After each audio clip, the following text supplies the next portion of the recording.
This is Ben Davison. Subscribe to Stephen Icon.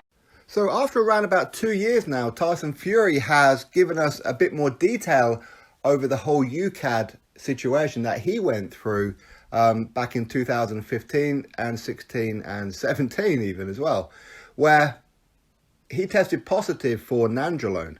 Now, I remember this case like the back of my hand. I mean, I think one of the reasons why I remember it was because I was defending Tyson Fury against UKAD and the British Boxing Board of Control, and I got warnings, I got all kinds of things over it. Now, one of the things is that, for me, I felt that regardless of whether Tyson Fury was innocent or guilty, somebody somewhere was trying to keep him out. That's what I felt, because there's no way in hell something should have gone on for so damn long. Okay, now Tyson Fury's opened up a bit more, so he's given us a few more nuggets, a few more details about what happened, and we'll get straight into his statement, and for you guys it'll be in the description box for you. Now, this is taken from Tyson Fury's new book, his autobiography, Behind the Mask, and this is what Tyson Fury had to say.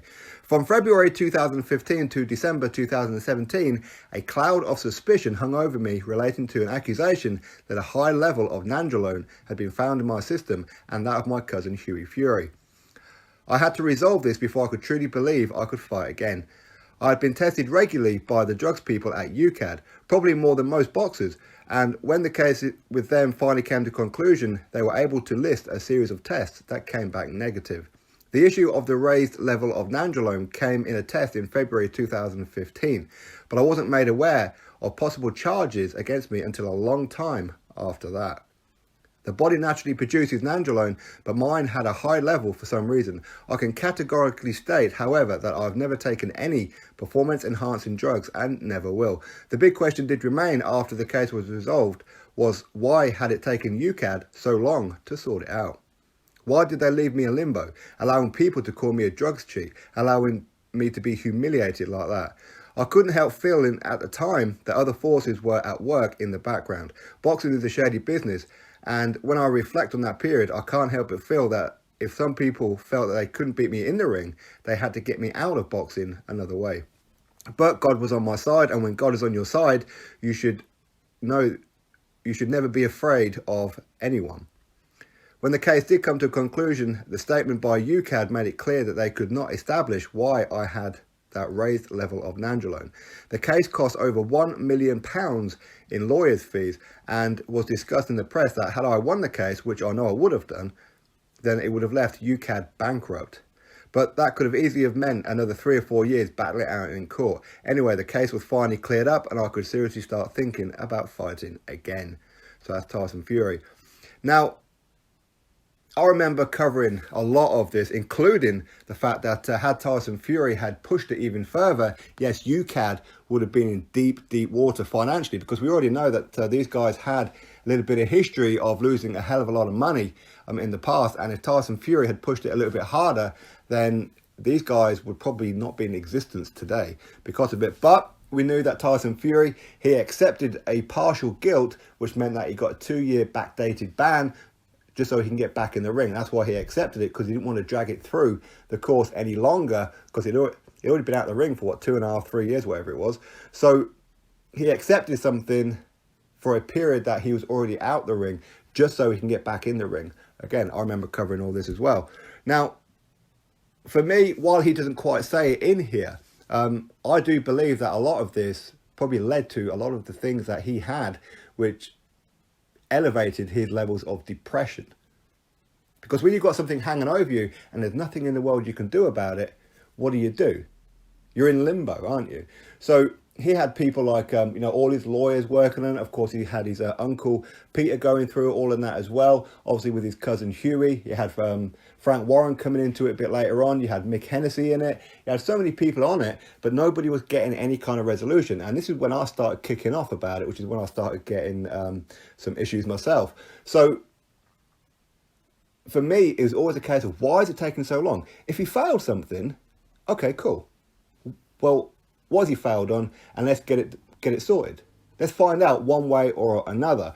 But for some reason, they would drag it out and drag it out and drag it out. It's unheard of, to be honest with you, or at least to my knowledge, it's unheard of. There's so many cases that have gone through UKAD of a failed test, and then the final result is being brought out like days, even weeks later. So why is it that Tyson Fury had to go through well over 2 years of this, as in knowing about it? Again, when it was that he got tested positive, along with Huey and that as well, I do remember that these guys would come out saying something along the lines of some boar meat. Though maybe that was contaminated. I remember that particular bit as well.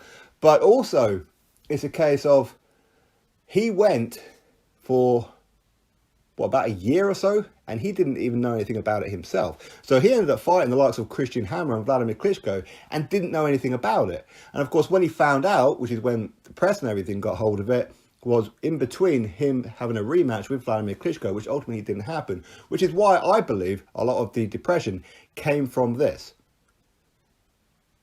And again, let's fast forward to today with Dillian Whyte. What's going on with UKAD? Why is it taking so long? What's happening? Again, you see, people say that Dillian Whyte should come out with a statement and Dillian Whyte should do this and Dillian Whyte should do that. But as I said to you, when the news first broke, we shouldn't know about this. And Tyson Fury's case proves that, does it not? Tyson Fury didn't know about it. Nobody knew about it for about a year after the test. So whoever it is on UKAD right now with Dillian Whyte leaked it to the press and embellished on it by the sounds of it as well and started making up crap. This is the whole point. You and I shouldn't know anything about Dillian Whyte. Not a thing. So anybody who said that Dillian Whyte should come out with a statement and where's the B sample, this, that and the other, as I said before, you don't know what you're talking about. We're all frustrated. We all want to find out about it, as does Dillian Whyte and his whole team and that as well. But going back to Tyson Fury, it's a case of everything just seemed against him. It seems that nobody was in any kind of rush. Nobody whatsoever. Nobody at the British Boxing Board of Control, nobody at UKAD, somebody somewhere, it seemed from the outside looking in, and as Tyson Fury says right there, was keeping him out. They didn't want him in the ring. But again, this could have been down to the fact that after he defeated Vladimir Klitschko, he was coming out with some pretty shambolic things, shall we say, where he was talking about homosexuals and he was reading quotes out from the Bible, and maybe he's getting on the nerves of a lot of people. So maybe it's not necessarily people within boxing that was keeping him out. It was a case of other forces in action were there, getting hold of UKAD and British Boxing Board Control. Ultimately, listen, we're never going to find out, are we? But saying, listen, you need to keep him out. We don't want him on the TV. We don't want him on the radio. We don't want him representing boxing or British boxing. We don't want that kind of person around us. So you've got this case, keep it there on the back burner. That's what it appears, does it not? So Tyson Fury, I mean, of course, some of the things that he has said there, we did already know about, but other things we didn't know about, which was he didn't know anything about the fact that he got tested positive for about a year before he even found out. And ultimately, yes, Tyson, he got a 2-year backdated ban. But again, he was already out the ring, again, down to depression and whatever else. Huey Fury, we don't really know what happened with him, do we? Because he was still active at times. Yes, he had a bit of a period out due to his skin condition, but he weren't out for a consecutive 2 years. So if whatever was found in Tyson was exactly the same thing that they found in Huey, Huey never had a 2-year backdated ban, did he? Because he was never out the ring for 2 years. So again, we don't quite know what's happening with that. If anything happened with it, we have no idea, do we? We can only speculate a lot of it. I mean, I'd love to ask Tyson if any of this led to his depression. But ultimately, I do feel, though, that, yes, he could have pushed it. He could have pushed it and spent a hell of a lot more money and been out of the ring for another couple of years. Because, again, you see, had he have lost the case, this is something that people don't really talk about. Had he have lost the case, you're talking from an 8 to a 12-year ban.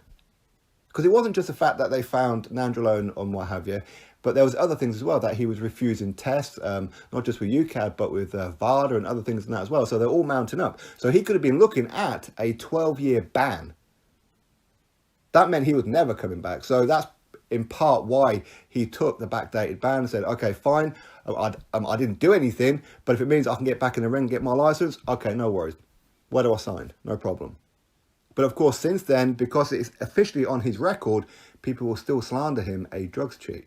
Ultimately, you guys decide, okay? I'm not in the know with any of this, not at all. But all I know is the things that come out in the articles. I know the things that I covered this case many, many times, and they kept him out of the ring for far too long. And one of my big worries right now is that they're going to do the same thing with Dillian Whyte. Anyway, you guys drop your thoughts below about it. Click thumbs up, subscribe. Catch you all on the next video.